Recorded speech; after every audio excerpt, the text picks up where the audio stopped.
আমি কোয়েল ক্যানাডা থেকে। Cook with কোয়েলের ফ্রেন্ডসরা সবাই কেমন আছো? আশা করি সবাই খুব ভালো আছো।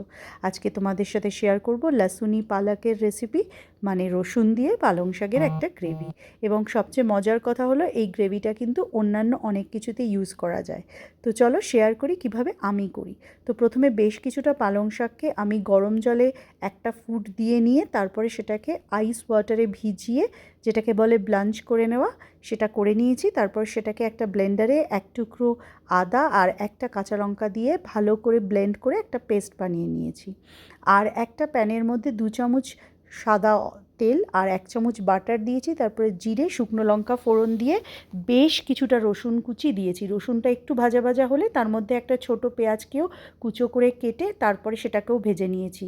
আর দিয়েছি একটু নুন আর একটু পালং শাক কুচো করে। তো এটাকে তোমরা অপশন মানে নাও দিতে পারো, আমার ভালো লাগে তাই আমি দিয়েছি। তারপরে আমি যে গ্রেভিটা বানিয়ে রেখেছিলাম, মানে যে ব্লেন্ড করে রেখেছিলাম পালং শাকের পিওরেটা, সেটা দিয়েছি। দিয়ে তার মধ্যে দিয়েছি একটু হলুদ গুঁড়ো, একটু জিরে গুঁড়ো, একটু ধনে গুঁড়ো আর একটা কাঁচা লঙ্কা কুচো করে নাড়াচাড়া করে রেখেছি। তার মধ্যে দিয়েছি 1 চামচ বেসন। বেসন দিলে গ্রেভিটাও খুব ঠিক হয় আর এক্সট্রা কোনো জল দিতে হয় না। আর যদি তোমাদের মনে হয় একটু জল দেবে, তাহলে ওই যে ব্লেন্ডারটাকে একটুখানি জল দিয়ে ধুয়ে সেই জলটা দিতে পারো, অথবা জলের জায়গায় একটুখানি দুধও দিতে পারো। তারপরে অন্য একটা প্যানের মধ্যে আমি 2 চামচ ঘি, তাতে জিরে, শুকনো লঙ্কা আর বেশ কিছুটা রসুন ফোড়ন দিয়ে আর একটুখানি কাশ্মীরি লাল লঙ্কার গুঁড়ো ফোড়ন দিয়ে সঙ্গে সঙ্গে ওই গ্রিন গ্রেভিটার মধ্যে ঢেলে দিয়েছি।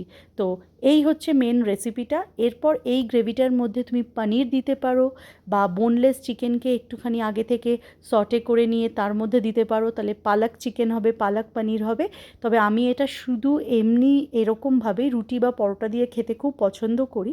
তো তোমরা ট্রাই করে দেখতে পারো। পালং শাক তো আমরা একই রকম বাঙালিরা খাই, তো এইভাবে খেলেও কিন্তু খারাপ লাগে না। সবাই ট্রাই করো, জানিও কেমন লাগলো। থ্যাংক